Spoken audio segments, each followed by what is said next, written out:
Hey, what is going on, everyone? Welcome to the first episode of Supplements, the Good, the Bad, and the Ugly, where we dive into today's hot topics in the fitness industry and also dive into the billion-dollar industry that is the supplement game.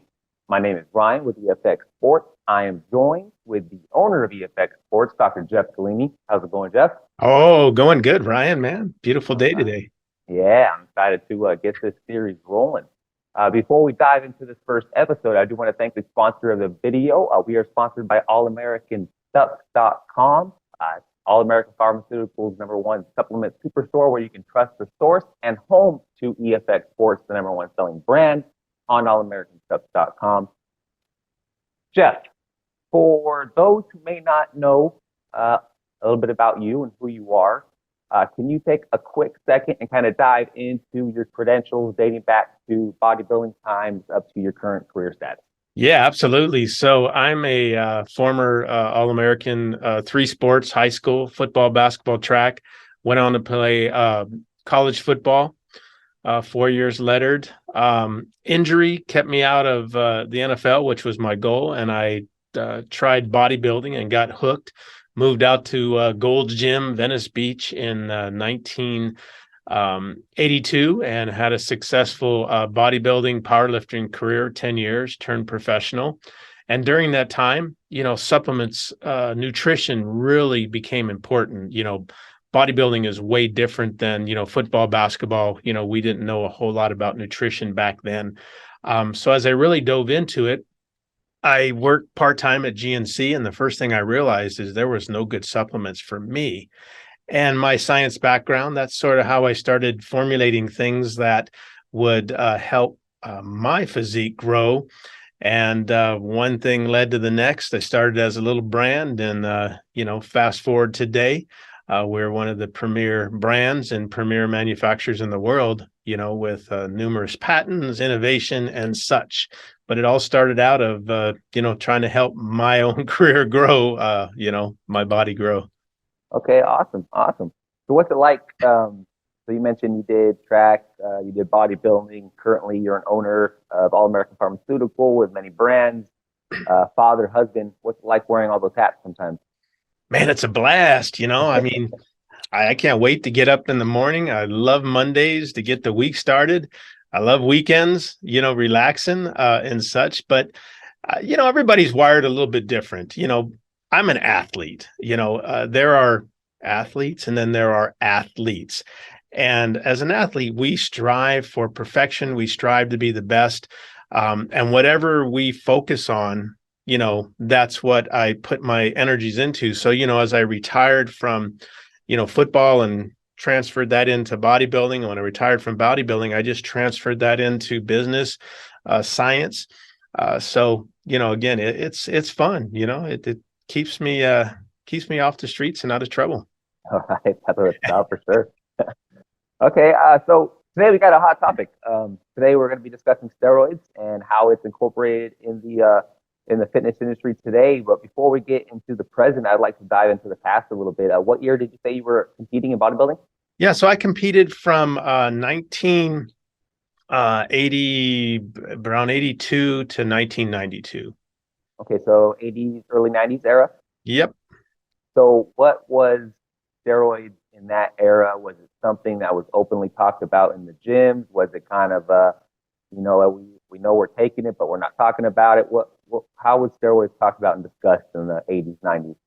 Back then, first of all, it was a misdemeanor. It was no, they were available. You could go to the doctor and they would prescribe them. Europe and everything outside the USA, that was like eating breakfast, and that's kind of how it was. California and all throughout the USA, people did do them. It was completely legal to do them. Now, like any drug, whether it's, pain medication, there's always a black market, but, you could just go to your doctor, kind of like today where they'll prescribe you hormone replacement therapy. If you're an athlete, you could go to the doctor and they would prescribe some steroid. So, it was pretty common, but it was a relatively mild amounts people would do, like taking one aspirin, nothing like today. Okay. So how was the discussion amongst peers? Was it something openly talked about, or just kind of like a understanding? It's kind of an understanding. I think, to the general public, no athlete, even today, ever wants to admit that they are using some type of enhancement, especially when it's illegal and banned. Again, going back to the 70s, when the Arnold, Lou Ferrigno and those guys, I mean, they probably talked about it amongst themselves, but it wasn't discussed to the general public. Okay. Um, and the same thing with, during the 80s. I mean, there was discussion amongst athletes, but it wasn't discussed, to the general public. And then amongst peers, was there ever a negative connotation with it, or it was just something seen as, hey, this is what we need to be the best that we can do, and this is what we're going to take? Both. I mean, there was the extreme where, people spent hundreds of thousands of dollars and peers would go, "What the heck are you doing, dude?" I remember there was a situation, I won't mention any names, but there was a gentleman that won the America, the NPC America, and turned pro. And one of the barbarians said to him, "Dude, how much did you spend this last year?" And he goes, "Oh man, I spent a good $100,000." And he goes, "So the year before you weighed 218 pounds, and this year you came into 219. So 1 pound for $100,000." But I think, there was a lot of crazy and loonies, again, California, you know how that is, Yeah. where, if one is good, 10 is better. So, Okay. those type of things were all looked down on. Okay. Now we stay in the 80s a little bit longer. There were those who would compete naturally or lift naturally. Was there any vendetta from the natural athlete to the enhanced athlete, or everything was, hey, we're all fitness together? We are, and even the guys that I knew that did, half the time you were training without, I mean, they might have done a little bit, getting ready for the shows and such, but it wasn't like today where it was a year-round thing, and that kind of goes for, all the people that I knew that, like Lyle Azedo, who was quite open with me, who played for the Raiders and prior to the Browns. I mean, he told me what was going on in the NFL. So again, it wasn't just bodybuilding. Bodybuilding sort of got the bad rap because, the average person would look at an NFL player and go, "Oh, okay, I could play on the NFL." Oh, how the armchair quarterbacks, but they would look at a bodybuilder and just assume that, oh, they're big because they're using some drugs, not knowing that, bodybuilders worked out harder and still do than any other athlete. I mean, the amount of training, 7 days a week. I mean, and it's year round. There is no off season. Absolutely. So, for someone who's seen the fitness industry from the 80s to the 90s to the thousands and present, what's your thoughts on today's fitness industry and where it's grown or where it is? It's a shame. It's the drug is rampant in every single sport. You take a look at basketball players, NBA players today, and you go back and look at them in the 70s. The 70s, they were in shape, leaner. Today, they all look like bodybuilders. And again, I'm not saying that, nutrition, supplementation, training is now more acceptable, but unfortunately, all these athletes think that in order to compete at that level, they've got to do things that are illegal. So, I mean, obviously the industry has grown, but when you look at the amount of deaths, I mean, pro wrestlers, I mean, they lead the deck in how many people have died, and bodybuilders, men and women, and I just say bodybuilding, but it's all the fitness. I mean, you'll have two, three, four that we know of a month that are dying from heart attacks and what have you. So the federations allowed it to get out of hand. You know, Okay. I remember there were several years ago when they were going to try to control it. They drug tested the Mr. Olympia, which is, the biggest competition in the world for bodybuilding. And they got some, backlash from people. Oh, this guy isn't as big as he was the year before. And then they let it go. And again, you look today and you have, these 300-pound monsters, and next thing you know, they're dying of heart attacks or they can't walk. I mean, it's terrible. Speaking of the 300-pound mass monsters in today's bodybuilding world, what is your take on that physique? Is that a physique that's looked at as symmetry or just too much? No, when I competed in bodybuilding, there was three parts and they were equally judged. It was symmetry, it was your posing, and it was your muscularity. It had nothing to do with who was the biggest guy. Muscularity meant that you had muscles, you were in shape. Symmetry meant that everything was in proportion, and then posing, we had to present ourselves. Now posing is there's no grading for posing. I don't even know what they judge on, and again, I mean, I think looking at a 300-pound guy in shape is cool because I know what it took for that person to get there. So again, the drugs didn't do it. you know they are pounding and pounding. I tell these young people in the gym today who are always moaning about being on contest diet and my trainers got me doing this. I said, you couldn't have lasted 2 minutes in the gym with me when I was training. As a matter of fact, you can't even keep up with me now, and I'm 2 to 3 times your age.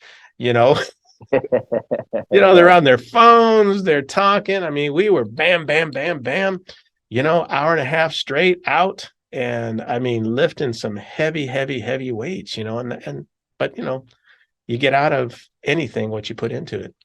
Yeah, I completely agree.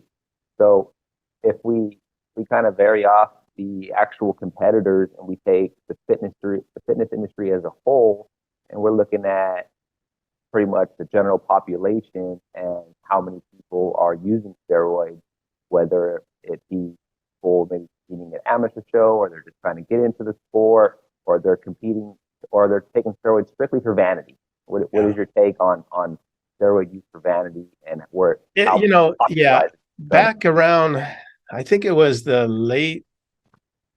first of the 90s, the number one drug amongst young kids became steroids.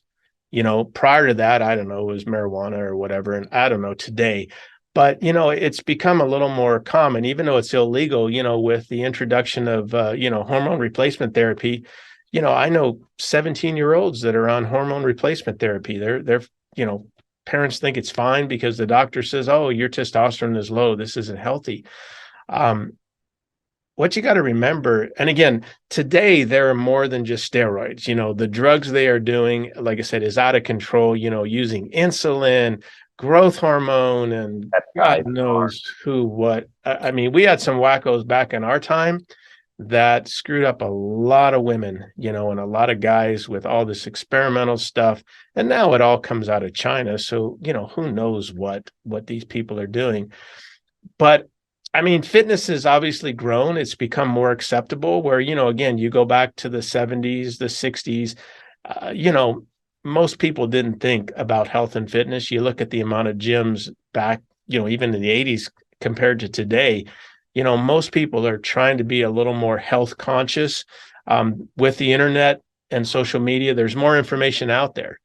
Prior to that, you didn't know how to get in shape. Now there's no reason why you can't get into shape. So, I mean, the industry has grown, but again, dealing with vanity, I see it all the time.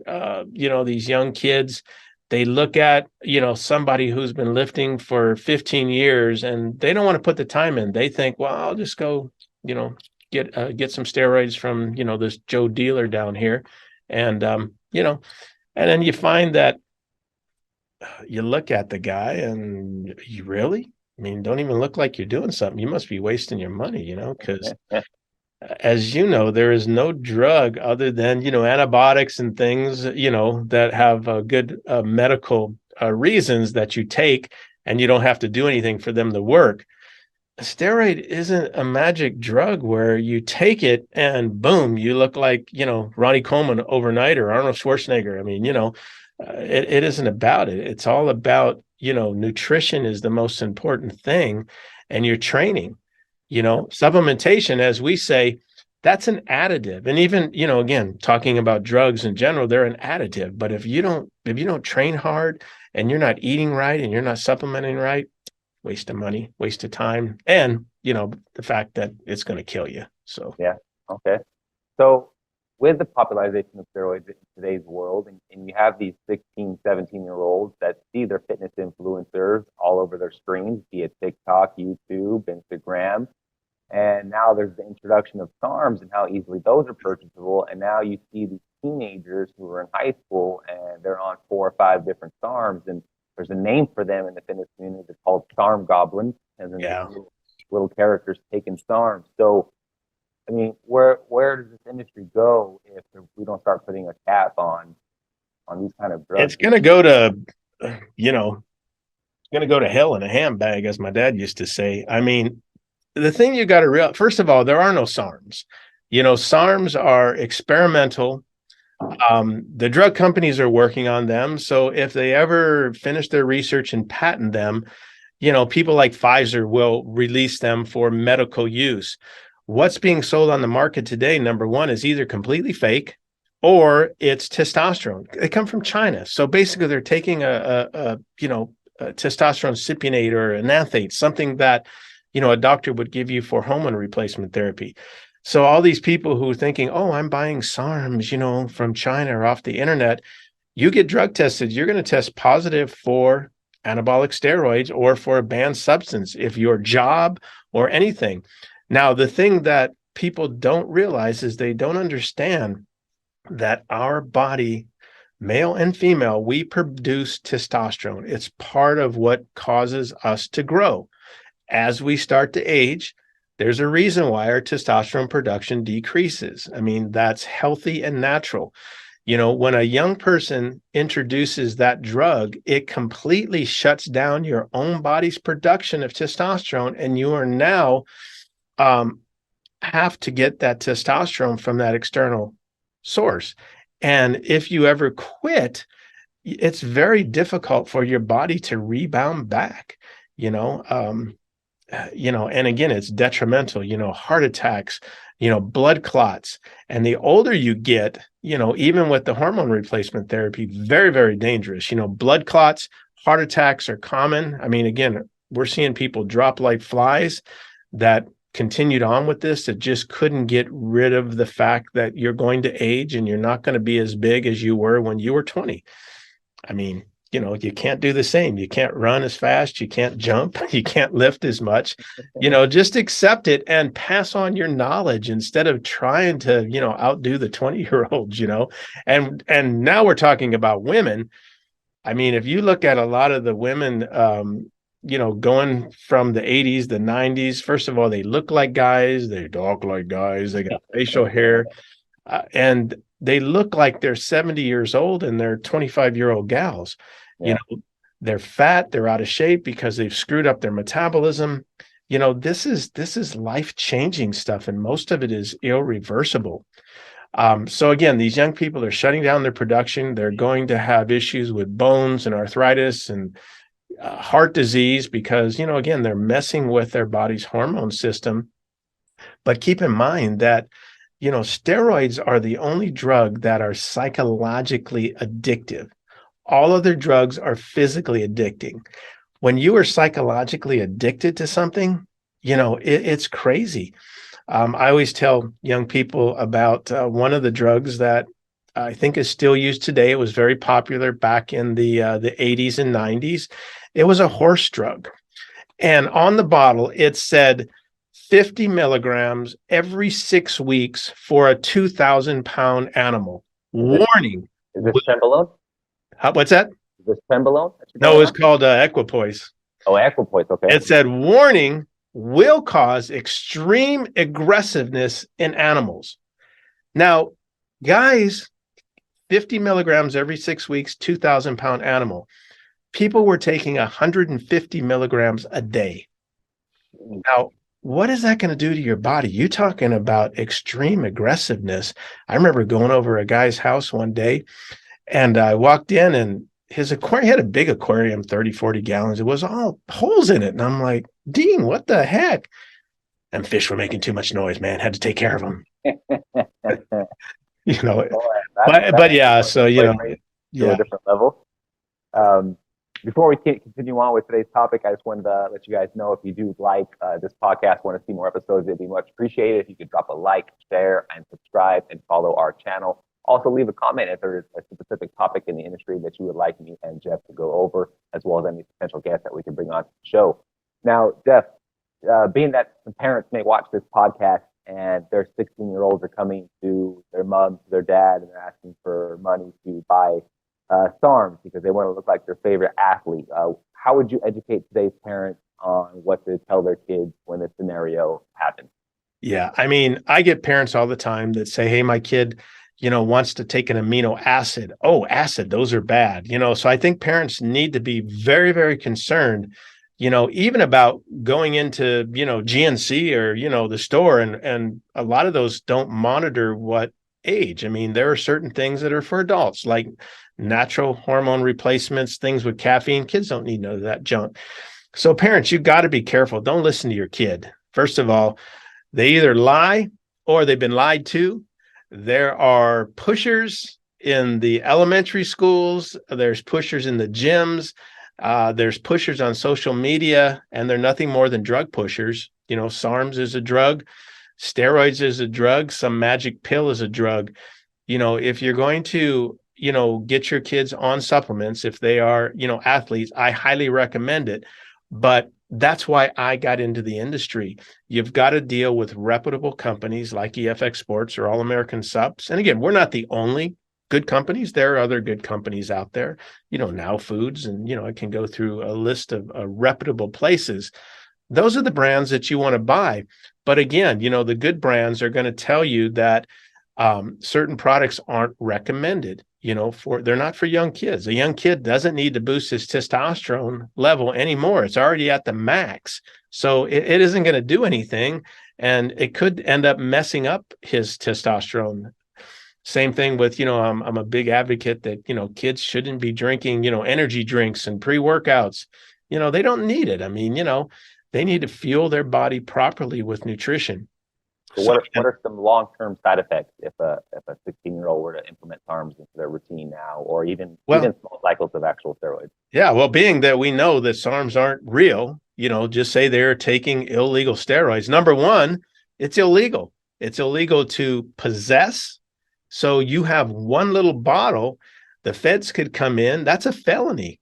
And being the kid is underage, they probably would arrest the parent, because they're going to say, "Where'd you get this from?" Well, my mom gave me, $100 to go buy these. So they're probably going to arrest you, but you're going to screw up your body.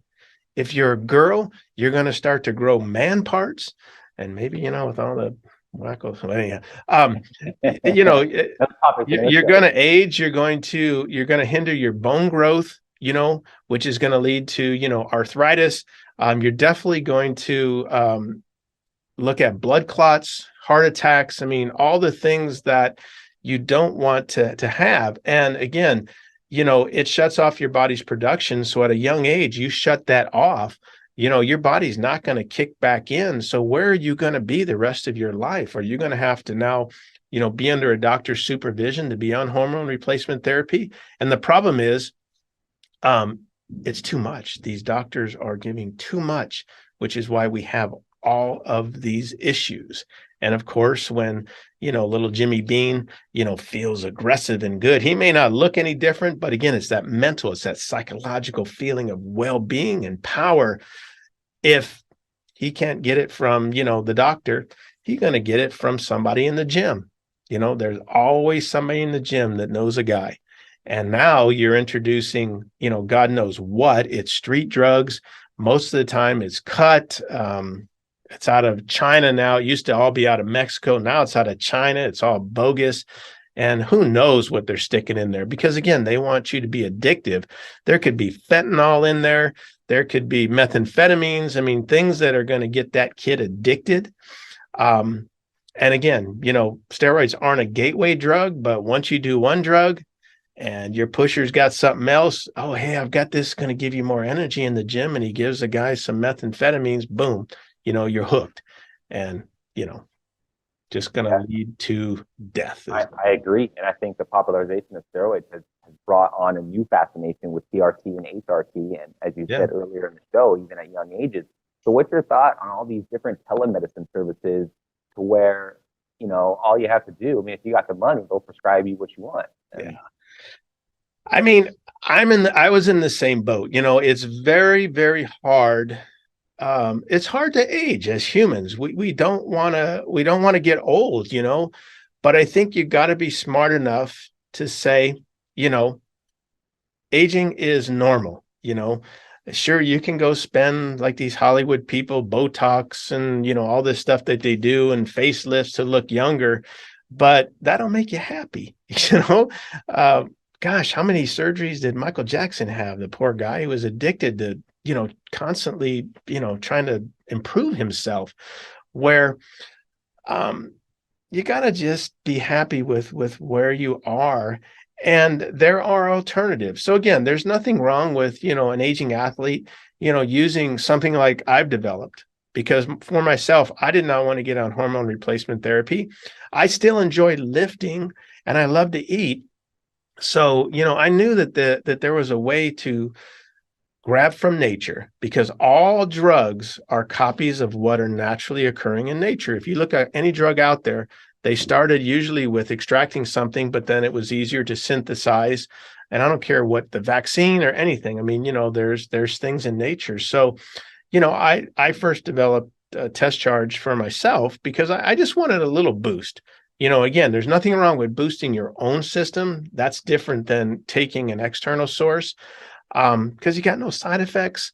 And I was able to get my testosterone, which was relatively low, 40, 50, 60, 3, Your 400. this was your free or your total testosterone? That was free, it was low. Okay. But I mean, it's kind of hereditary. I mean, everybody's different. And so, I was able to maintain, 3, 400, which is great. The doctors are always amazed. And matter of fact, my last physical, the doctor said, "I'm not even going to test your testosterone. You know what you're doing." I said, "Yeah, I mean, I feel good. I can eat. I can train, but again, I can't squat 800 pounds anymore, Ryan." I mean, I had to get over the fact that the young girls in the gym can squat more than me. I've been lifting since, 19, matter of fact, my weightlifting belt is 1974 that I have it. I still have my original Got the same one? Same one. I mean, I've been pounding some weight. I don't know how many, millions of pounds I've lifted.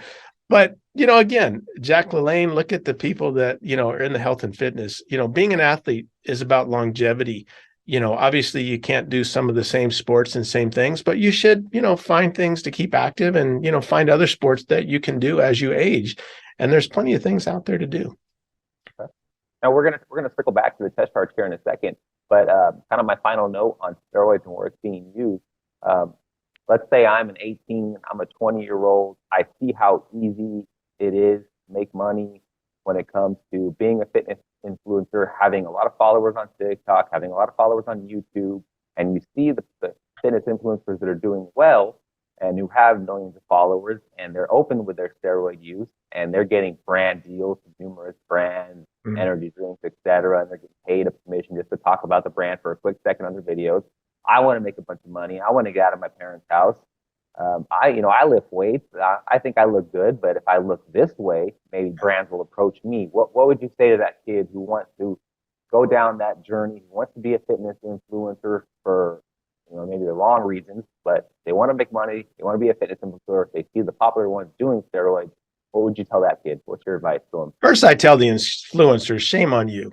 I mean, you guys are nothing more than drug pushers. I mean, I don't care what you want to do with your life. If you want to go jump out in front of a car, if you want to jump off a bridge, if you want to take drugs, you want to drink alcohol, that's your choice. But when you start to share what you're doing and basically encouraging young kids, that's why we have all the issues we have. With violence because of all the video games and stuff. But again, kids are very influenced. They're influenced very, very easily. They look up to these influencers and these athletes. Kids, parents. I mean, don't be stupid. A drug is a drug. And if you want to kill yourself and you don't want to live a long and prosperous and healthy life, and you're all into, wanting to be famous, you're not going to be. It isn't about going in the gym and, the girls don't think that looks good. Maybe your little friends, like it, but come on, be smart. Don't be stupid. Nothing worth getting is free. I mean, you got to work for it. I don't care whether it's being an athlete, you want to buy a car. Nobody's just going to go give you a Mercedes or a car or anything, a house. You got to work for anything. But at the end of the day, you're going to feel more rewarded when you've actually earned it. It's kind of like everybody getting a trophy and a ribbon. Nah, you're either first or you're last. There you go. Ricky Bobby. Yeah, I Ricky mean, Bobby. you earn it. Okay. Uh, I was watching Major Payne last night, and I don't know if you ever saw that show. I have. But the one part where go steal the trophy, and then he finally, they realize that that isn't the way to do anything. You can cheat, but do it right and do it healthy. Think about your health. Think about what is your long-term goal, not some short, stupid whim thing. But anyhow, look up Okay. to reputable people who are honest, who are open, and listen to them. I mean, kids don't listen to their parents, but listen to people who are reputable. But if they're trying to tell you that drugs are good, alcohol is good, and all this other wacky stuff is good, and it's not, it's not. So let's shift gears to being a natural athlete. And what is your advice for those who want to stay natural, who have to, maybe work a little harder because they got to compete against enhanced athletes in the fitness world to earn following, to earn, popularity or whatnot? What are some of the benefits of staying a natural athlete, and what would you tell them as far as how to keep pushing through it in terms of competing with some of these enhanced athletes? You can accomplish the same thing, and people out there who are on drugs are going to go, no, you can't. Yeah, you can. You don't. All the drugs do is help you to recover. Now, 30, 40 years ago, we didn't have the science that we have today. The supplementation industry today is more advanced than the drug industry. I mean, we know a whole lot. Now, that doesn't mean every company knows what they're talking about. But again, when you look at the technology, we know how to fuel the muscles. We know how to recuperate, recover. We know about creatine. I mean, we know about all the things that you can do. So anyone who says, I can never look like that unless I take drugs, not true. When I was back young, what people would say is, well, I'm not going to lift weights because I don't want to look like Arnold Schwarzenegger. And I used to go, you ain't never going to look like Arnold Schwarzenegger. That's too hard to do. But and Arnold was the big deal, and it's the same way. I mean, you can accomplish whatever you need. You don't need drugs. That is a misconception that I've got to cheat, I've got to do this if I want to do this. Not true at all. So your message is it can be done naturally. You can achieve Heck yeah. You can achieve popularity naturally. You can Yeah, so it'll take you an extra 6 months, a little bit longer. But again, your skin is going to look good. And again, if you want to be an influencer, you want to maybe get picked up by later in life, do TV commercials, or you got to look good. They don't want anybody looking like they're 90 years old and you're 30 years old. Again, and you want to be healthy. I mean, look at all the health issues today with a lot of, again, athletes because of what they did.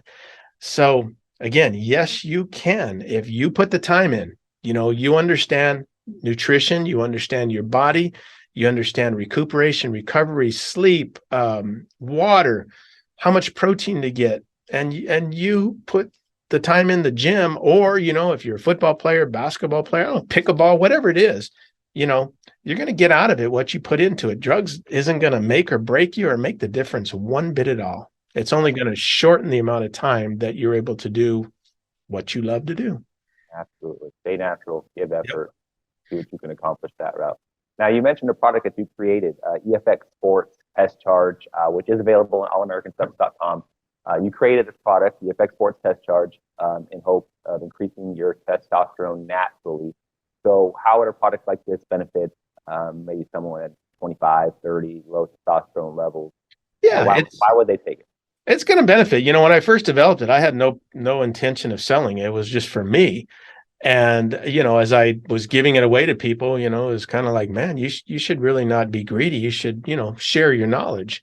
Um, so yeah, anybody, it's not for young kids, under, 25 years of age. If you got low testosterone, then you need to read one of my books, The Truth About Your Testosterone, because you're either drinking beer, which contains hops, which is estrogen, or you're doing a whole lot of wacky stuff that is hindering your hormone production.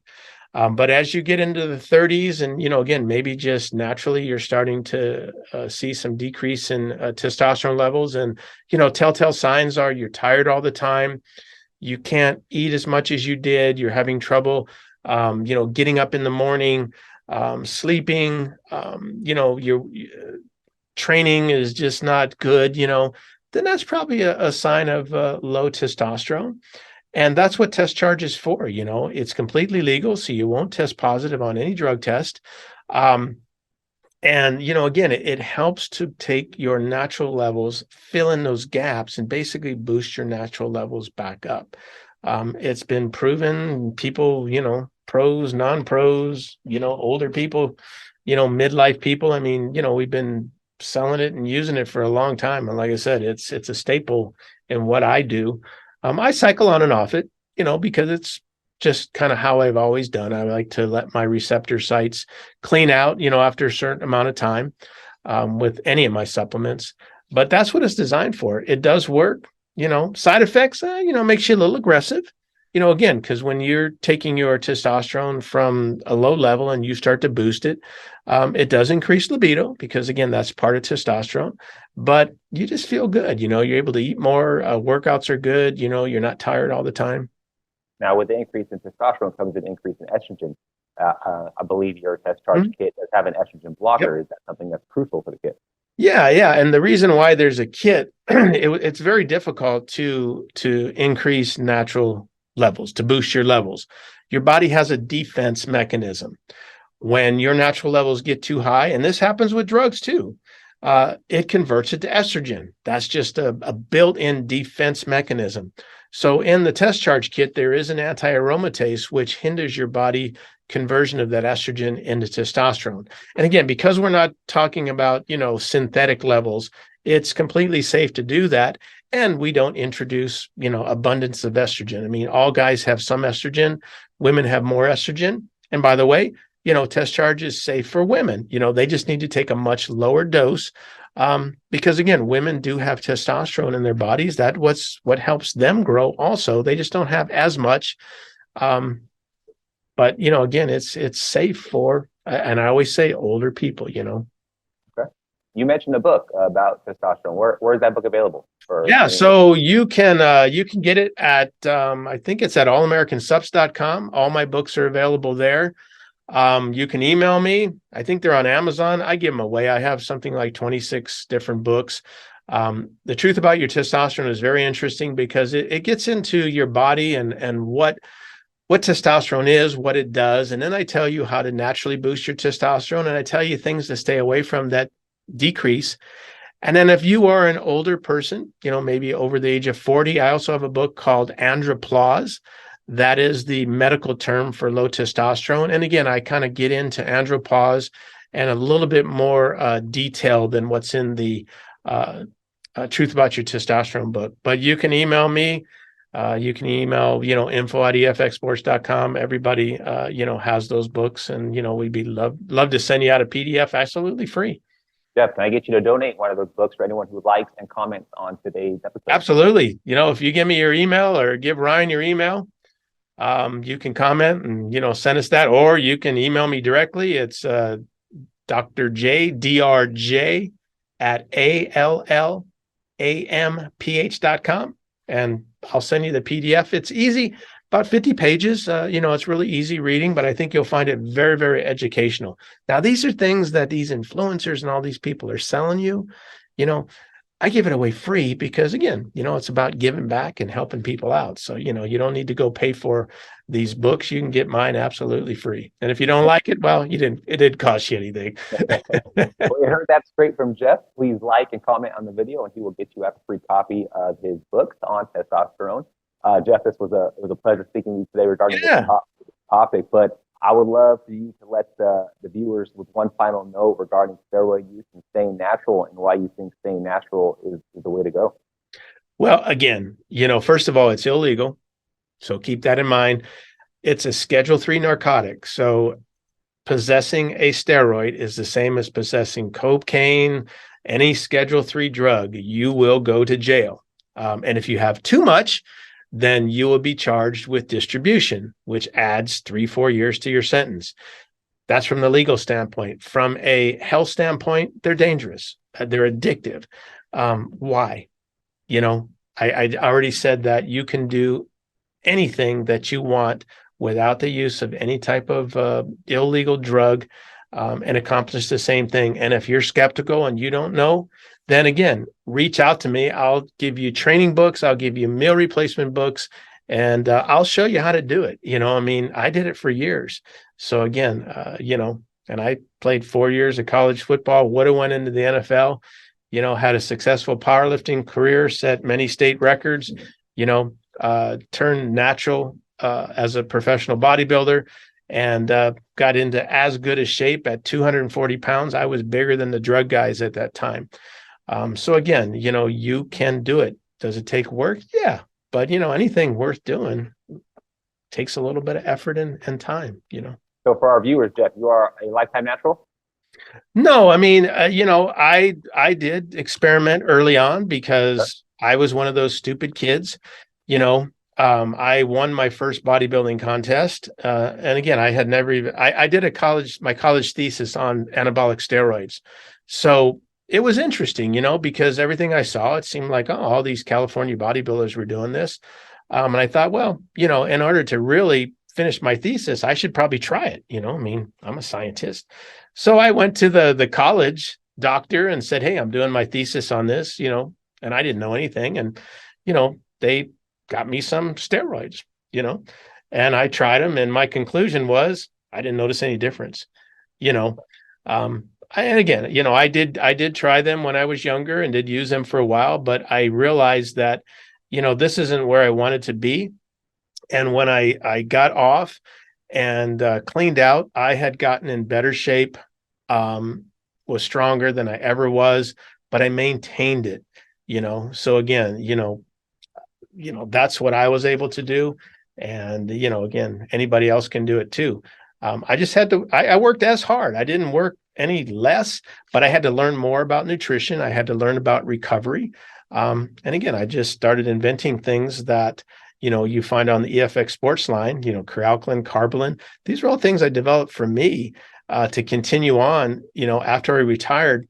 I still was doing some guest posings and a lot of appearances, and I wanted to look good. I don't want to be 250 pounds anymore. I don't have the motivation and time to put into the gym. Could I do it? Absolutely.